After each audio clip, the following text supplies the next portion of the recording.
Então vamos lá, galera. Hoje nós vamos falar sobre o mapeamento de entidades. Já criamos os projetos, né? Já configuramos o JPA dos projetos e agora nós vamos fazer um mapeamento objeto relacional das entidades, ok? Então, na lógica do JPA, o que são os Entity Beans? Os Entity Beans são as classes de entidade, né? São classes Java Beans, né? As classes Java normal, só que tem annotations de JPA. Essas annotations eu vou explicar daqui a pouquinho, mas são um mecanismo que faz com que o JPA saiba qual a tabela que está associada com aquela classe, com os atributos e por aí vai. Então, o que é um Entity Bean ou um Bean de entidade? Um Bean de entidade é uma Java, uma classe Java com anotações de JPA, ok? Bom, então vamos lá. O que são annotations em Java? São anotações. Elas são etiquetas que eu associo à classe. Pode ser a classe, pode ser atributo, pode ser método, enfim. Os annotations, no Java, eles sempre começam com esse arroba. Então eu tenho arroba algum tipo de annotation, ok? E entre parênteses os parâmetros dessa anotação. O que acontece? Com essas annotations, o Java ele sabe o que fazer com aquela classe. Então é por isso que chama anotação. Você faz uma anotação, uma etiqueta, um comentário no seu código ali, e o Java, quando ele está lendo o código compilado, ele vai encontrar aquela anotação lá e vai saber o que fazer. Então, o mapeamento objeto relacional no JPA, ele é feito utilizando anotações Java, ok? Então, por exemplo, as duas principais anotações do JPA são a @entity e a @table. A @entity, ela identifica que uma classe ela é um bin de entidade, que ela é uma classe de entidade. E o @table diz para mim qual que é a tabela do banco de dados que está associada àquela classe de entidade. Veja bem, eu não sou obrigado a colocar o @table. Beleza? Se eu não colocar o @table, o JPL vai partir do pressuposto de que o nome da tabela é igual ao nome da classe, ok? Mas se eu quiser que a minha tabela tenha um nome diferente do nome da classe, aí eu tenho que colocar o @table. Vamos lá no NetBeans. Então eu vou criar aqui, já estou com o meu projeto Lógica da Aplicação, eu vou criar uma nova classe.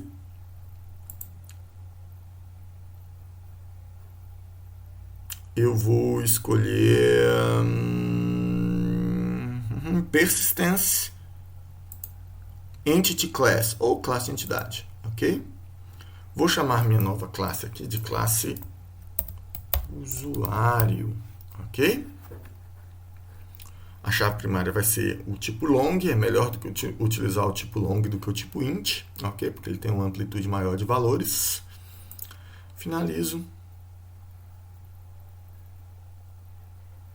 Olha só, automaticamente ele já criou a classe usuário para mim. Você está vendo que uma classe, a classe entidade, ela sempre tem que implementar a interface serializable, ok?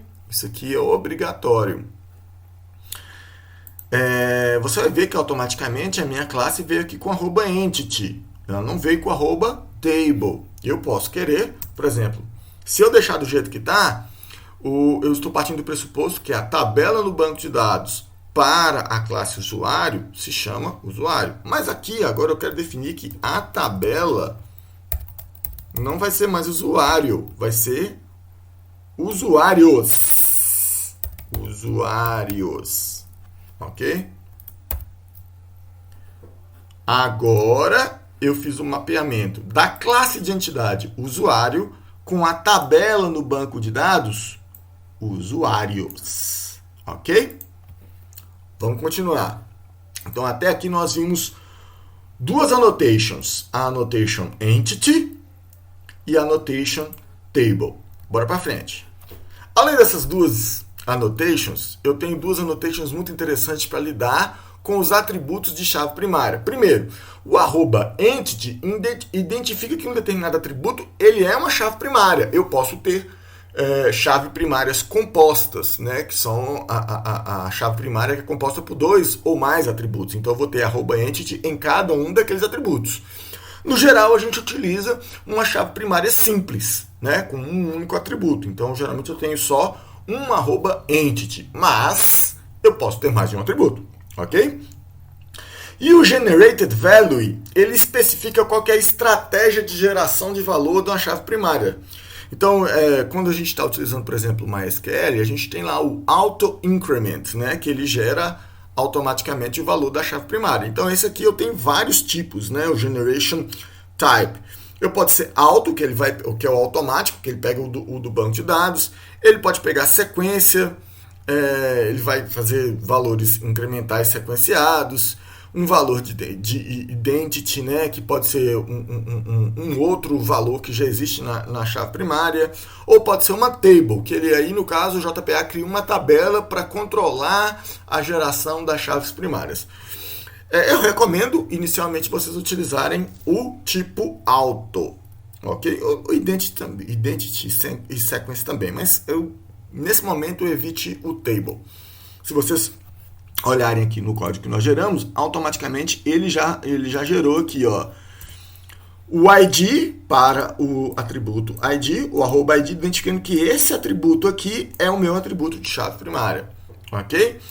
E a política de geração de valores dessa chave primária é automática, então ele vai utilizar a política do banco de dados, ok?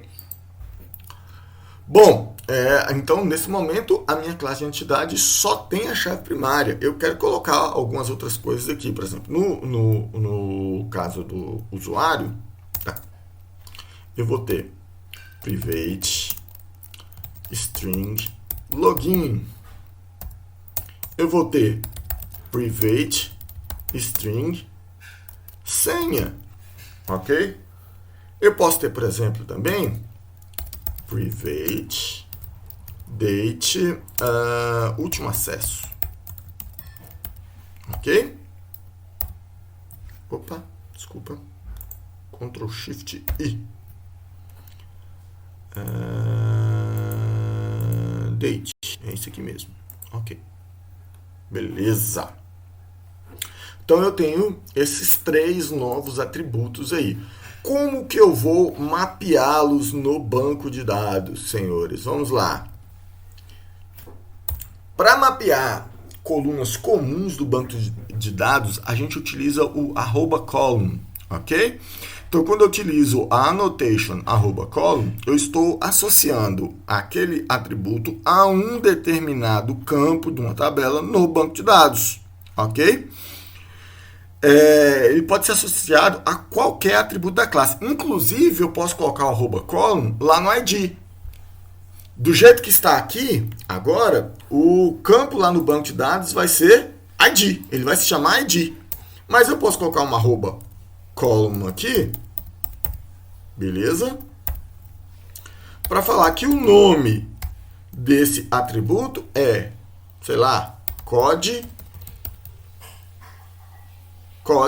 usuário. Pode ser, por exemplo, ID usuário, código, enfim.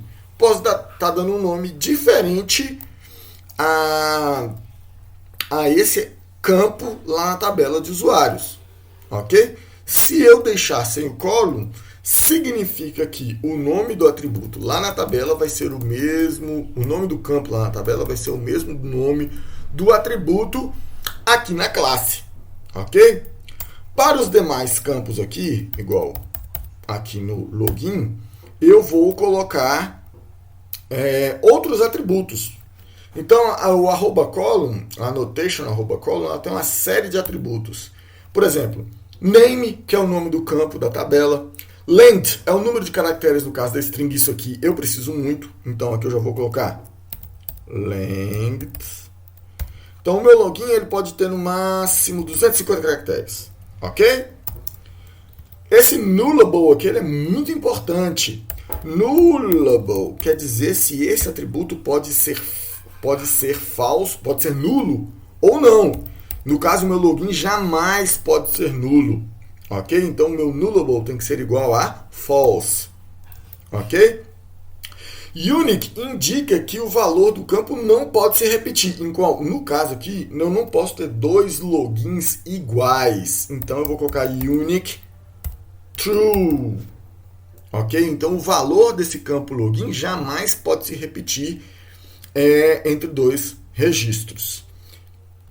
Além disso, eu ainda tenho aqui insertable, porque tem alguns campos que são calculados, então eu coloco insertable igual a false, porque eu não estou inserindo aquele valor é calculado no banco de dados.